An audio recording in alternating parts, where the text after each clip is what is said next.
My father was an alcoholic. There was 6 of us, 5 boys, 1 girl, and we were raised in a 1-bedroom house. We thought it was normal until we started getting a little older and we started realizing that we're poor.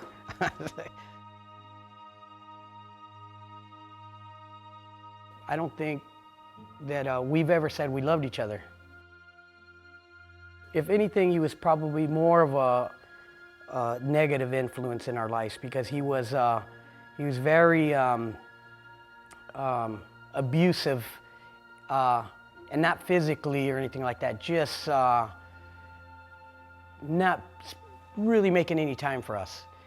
The one thing I could say about my dad is that, you know, he did put food on the table and, you know, a roof over our head, and that was pretty much all that, you know, came of that. So all the friends started joining gangs and we kind of just followed suit. And from that point on, we started getting into trouble. At 16, my brother above me kind of started robbing places, and the first time I decided that I wanted to do what he's doing, I got caught up with him. I went to YA, which is California Youth Authority. Now I get out, you know, my girlfriend's pregnant. That's where the responsibilities and the providing for the family started coming in. Opportunities came, you know. I'm somebody to be trusted because I've already been to jail. It is easy to do something, to really get into something that is going to get you caught up in and lose a lot of years of your life. And I ended up in federal prison, you know, doing 10 years.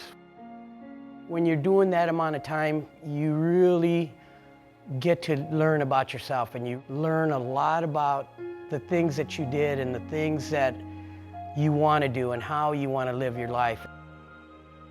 I mean, that was probably the biggest thing, is just seeing my kids growing up in front of me and me missing everything.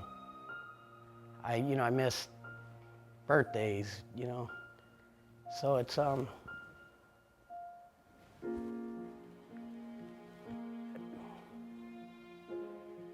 Mom's getting older, you know, everybody's getting older, so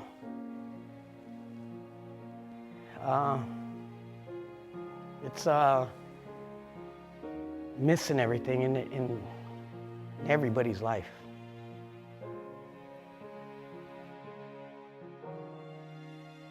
My kids grew up in front of me through visits, because I think that was my transformation. I think really thinking of what my kids are going to have to go through, you know, knowing that their dad's in prison all these years.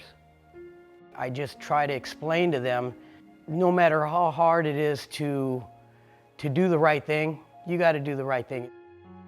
I'd like to think that I broke the cycle with my dad's ways, to where I change it to where maybe my kids continue it with their kids. My thing was, I've always had art, you know, talent. So I started doing the leather. As soon as I saw it, I was like, I can do that. I would have never thought, you know, that learning something in there was going to ever be something out here.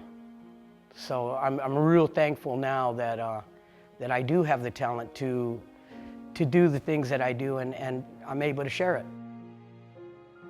So it's a challenge to myself to stay straight and narrow now, and try to make reinvent myself and make an honest living. You're going to be good at something. If it's robbing banks, if it's being a doctor, you know, and you just got to be guided in the right direction to use that energy up to be the best you can, but make it something that's going to be something that's not going to get you in trouble in the long run. My life, I am going to have a second chance in life. I think I've even got more appreciation of the little things in life now, because that, you know, I realize that they are the big things.